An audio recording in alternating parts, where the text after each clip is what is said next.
শুভ সকাল বন্ধুরা। আজ চলে এলাম একটা নতুন রেসিপি নিয়ে। আপনারা অনেক সময় এটা রান্না করেছেন, আজকে আমি প্রথম ট্রাই করছি বাঁধাকপি ইচা মাছ দিয়ে বা চিংড়ি মাছ দিয়ে ভাজি। এখানে আমি পেঁয়াজ আর তেজপাতা এছাড়া রসুন আর আদা একটু করে ছেঁচে নিয়েছি। চাইলে বেটে নিতে পারেন। পেঁয়াজ রসুন আদা বাটা এগুলো কাঁচা গন্ধ দূর হয়ে গেলে এখানে আমি হলুদ লবণ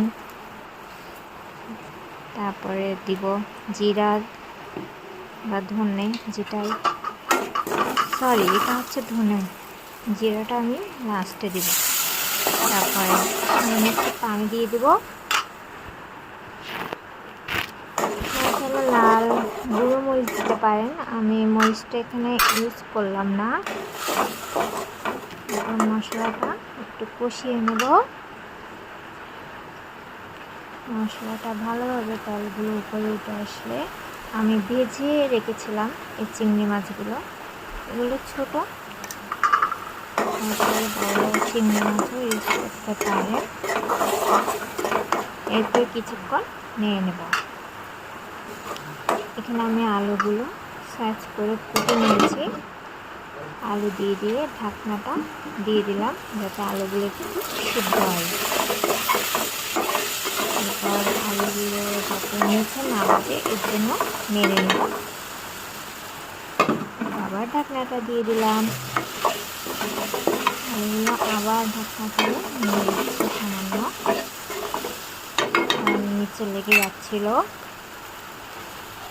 এরপর আমি কেটে রাখা বাঁধাকপিগুলো ধুয়ে পানি ঝরিয়ে পাতিলে দিয়ে দিলাম। এখন সবগুলো মশলা আলু বাঁধাকপির সাথে মিশিয়ে নেব, ভালো করে মিশিয়ে নেব যাতে মশলাগুলো সবখানে মিশে যায়।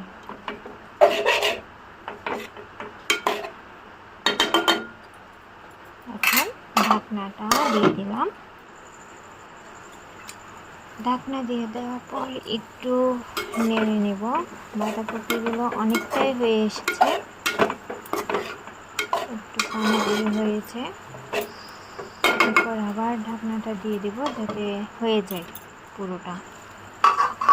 একদম হয়ে গেছে।